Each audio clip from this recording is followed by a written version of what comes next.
अस्सलाम वालेकुम दोस्तों, मेरा नाम है मुबीन खान और आप देख रहे हैं मोबी टीवी। दोस्तों, किसी भी दीन को ना मानने वाले एथिस्ट जिनका मानना है कि इंसान का पैदा होना और फिर मर जाना महज एक इत्तेफाक है, जैसे दुनिया के बाकी जानवर, पौधे और कायनात की हर चीज़ कर रही है। बल्कि कई गैर मुस्लिम भी हमेशा एक सवाल को हथियार के तौर पर मुसलमानों को गुमराह करने के लिए हमेशा उनसे लड़ते रहते हैं कि इस कायनात को पैदा करने से पहले जब कोई भी चीज़ ज़िंदा मौजूद नहीं थी तब अल्लाह क्या कर रहा था। अब देखा जाए तो ये बहुत ही इंसानों, सोचों को और दिमाग को हिला देने वाले एक ऐसा सवाल है जिसका जवाब ना मिलने पर इंसान खुद से इसके जवाब तलाश करने की कोशिश करेगा और एट द एंड इसका अल्लाह ताला पर यकीन और ईमान मुसलसल कमज़ोर होने लगेगा, क्योंकि इसका दिमाग इसको जवाब बना कर देगा जो कि इसे गुमराह कर सकते हैं। लेकिन दोस्तों, सिर्फ एक लाइन में या आसान अल्फाज के अंदर मैं आपको इसका जवाब समझाना चाहूँ तो इसका जवाब ये है कि टाइम बज़ात खुद अल्लाह ताला ही की तख्लीक है। टाइम को बज़ात खुद अल्लाह ताला ने ही पैदा किया, बिल्कुल ऐसे ही जैसे अल्लाह ताला ने मौत को पैदा किया। इसलिए अल्लाह ताला की पैदा करदा तख्लीक उसकी मखलूक है और वो अपने पैदा करने वाले के हुक्म के ताबे है, क्योंकि खालिक अपनी तख्लीक का गुलाम कभी नहीं हो सकता। इसके अलावा मज़ीद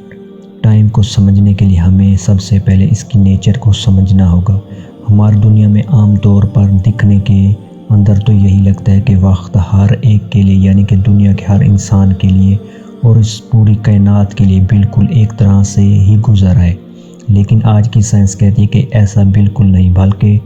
टाइम रिलेटिव है, यानी कि ये दो लोगों के लिए बिल्कुल अलग अलग तरह से काम करता है। आइंस्टाइन की थ्योरी ऑफ रिलेटिविटी के मुताबिक टाइम और स्पेस के अंदर एक रिलेशनशिप मौजूद है, क्योंकि स्पेस में जाने पर वक्त बिल्कुल मुख्तलिफ तरीके से बिहेव करता है। मिसाल के तौर पर आज मैं किसी जगह पर जाने के लिए सफ़र का इरादा करता हूँ जहाँ तक पहुँचने में मुझे 1 घंटे का वक्त लगता है, लेकिन अगर मैं इसी सफ़र को साइकिल पर बैठ कर तय करने की कोशिश करूँ तो इसमें मुझे 30 मिनट लगेंगे।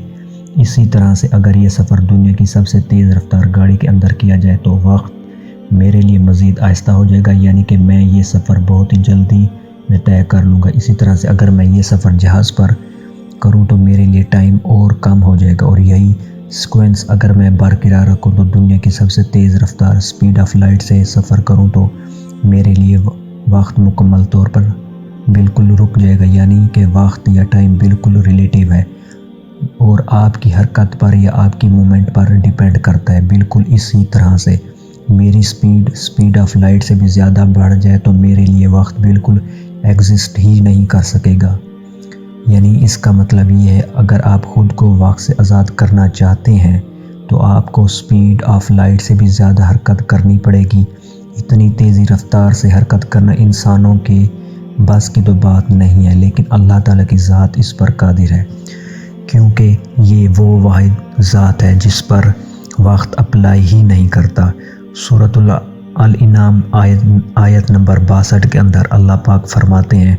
कि फिर फेरे जाने हैं हम सब अपने सच्चा मौला अल्लाह की तरफ सुनता है, उसी का हुक्म और वो सब से जल्द हिसाब करने वाला है। इस आयत मुबारक के अंदर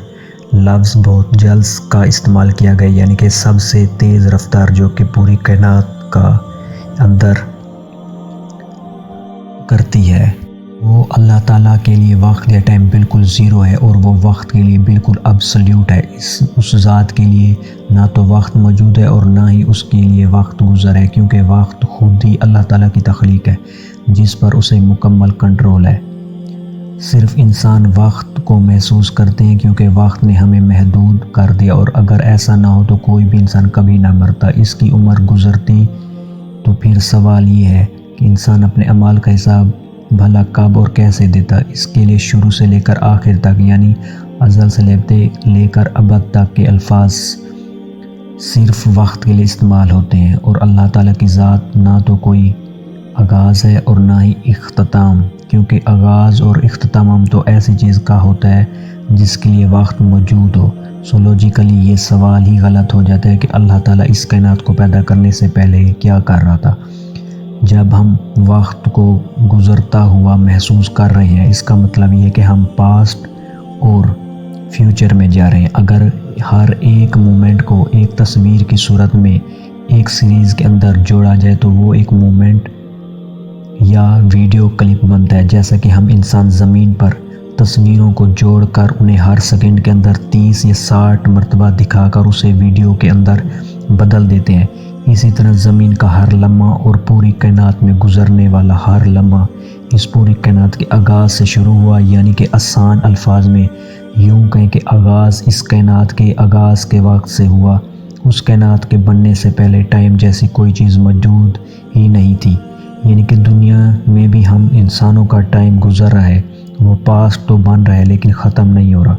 اور اسی طرح سے ہمارا فیوچر موجود ہے، یعنی کہ سمجھیں کہ پورے کا پورا روڈ ہے جس کے درمیان میں ہم موجود ہیں، ہمارے پیچھے پاسٹ ہے اور ہمارے سامنے فیوچر موجود ہے، یعنی کہ آپ کی اس وقت کی طرف سے قید ہے۔ اس روڈ کے پر گزرتے ہوئے ہم صرف سیدھا آگے کی طرف حرکت کریں گے، پیچھے جا نہیں سکتے۔ لیکن ایسی ذات کے بارے میں سوچیں جس پر وقت بالکل اپلائی ہی نہیں ہوتا اور وہ ہمیں اس روڈ کے اوپر سے دیکھ رہا ہے۔ اس کی پہنچ ہمارے پاسٹ پر بھی ہے اور فیوچر پر بھی۔ اس کے سامنے ہمارا سب کچھ موجود ہے، کیونکہ اس ذات کے لیے وقت موجود ہی نہیں ہے اور نہ ہی ایگزسٹ کرتا ہے۔ اور یہی وجہ ہے کہ اللہ تعالیٰ ہمارے ماضی، ہمارے مستقبل اور ہمارے حال تینوں سے واقف ہے۔ اب یقیناً بہت سارے لوگوں کے ذہن کے اندر یہ سوال پیدا ہو سکتا ہے کہ اگر اللہ تعالیٰ کی ذات کے لیے وقت موجود نہیں ہے تو پھر اللہ تعالیٰ نے قرآن پاک میں کئی جگہوں پر وقت کا ذکر سالوں یا دنوں کے اندر کیوں کیا ہے؟ مثال کے طور پر اللہ تعالیٰ نے اس کائنات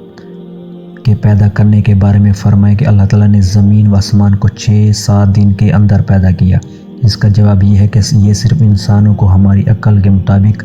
سمجھانے کے لیے، کیونکہ ہمارے لیے زمین پر ہر وقت گزرا ہوا ہے جو پل۔ اس لیے مثال کے طور پر سورۃ فصلت کے اندر اللہ تعالیٰ نے زمین کے اندر پیدا کرنے کے بارے میں 2 دن کا وقت بیان کیا، مگر سورۃ الاعراف کے اندر اس پوری کائنات کو پیدا کرنے کا وقت 6 دن کا بیان کیا ہے۔ ان دونوں قرآنی آیات کو جوڑ کر دیکھیں تو پتہ چلتا ہے کہ زمین پوری کائنات سے 3 گنا زیادہ جوان ہے، یا پھر یوں کہیں زمین ہماری کائنات کے پیدا ہونے کے بعد 3 گنا زیادہ وقت گزرنے کے بعد پیدا ہوئی۔ اب اس آیت مبارک کے اندر اسپیسیفکلی زمین کی عمر کے بارے میں بیان کرنا بلا وجہ نہیں، بلکہ ایک مصلحت کی وجہ سے، کیونکہ یہ حالیہ سائنس کے بعد ہمیں بتاتی ہے کہ ہماری پوری کائنات 13.5 بلین سال پہلے وجود میں آئی، لیکن ہماری زمین کو بنے ہوئے تقریباً 4.5 بلین سال ہی ہوئے ہیں۔ جب ہمارا سولر سسٹم اور زمین پتھروں اور دوسرے شہاب کاشف کے ٹکرانے کے بعد بننے لگے، آپ کو بتاتا چلوں کہ سائنٹسٹ اس سے پہلے یہ مانتے تھے ہماری زمین تقریباً 30 ملین سال پرانی ہے، لیکن زمین کی اندرونی تہہ جسے ہم مینٹل کہتے ہیں، اس سے ملنے والے نمونوں کے جب ٹیسٹ کیے گئے تو ہمیں پتہ چلا کہ ہم انسانوں کس قدر غلط تھے، کیونکہ ہماری ارتھ کی ایکچوئل عمر 4.5 بلین سال بنتی ہے۔ لیکن آج سے 1400 سال پہلے نازل ہونے والی کتاب قرآن مجید کے اندر اس پوری کائنات کی اور زمین کی ایکچوئل عمر کو بیان کر دیا گیا کہ ہماری یہ زمین اس پوری کائنات کی عمر سے 3 ٹائمز ہے، یعنی زمین اس پوری کائنات کا 3 گنا وقت گزرنے کے بعد بنی ہے۔ بے شک اللہ تعالیٰ کی ذات سب کچھ جانتی ہے، اور اس وقت جب کوئی بھی جن و انسان موجود نہیں تھے، اس کائنات کے سارے پروسیس کے بارے میں صرف وہی ذات بیان کر سکتی ہے جو اسے بنانے والی ہو یا پھر اس وقت پر موجود ہو، اور وہی تو ہے اللہ تعالیٰ کی ذات۔ آئی ہوپ کہ آپ کو آج اس ویڈیو سے بہت کچھ نیا جاننے کو ملا ہوگا اور آپ کو یہ ویڈیو پسند آیا ہوگا۔ اگر یہ ویڈیو آپ کو اچھا لگا ہو اس کو ضرور لائک کیجئے، اور مزید اس طرح کی انفارمیٹیو ویڈیو کے لیے اس چینل کو ضرور سبسکرائب کریں۔ اور اب میں ملوں گا آپ سے ایک ایسی ہی نئی انٹرسٹنگ ویڈیو میں، تب تک کے لیے اپنا بہت سا خیال رکھیے گا۔ Thanks for watching this video. اللہ حافظ۔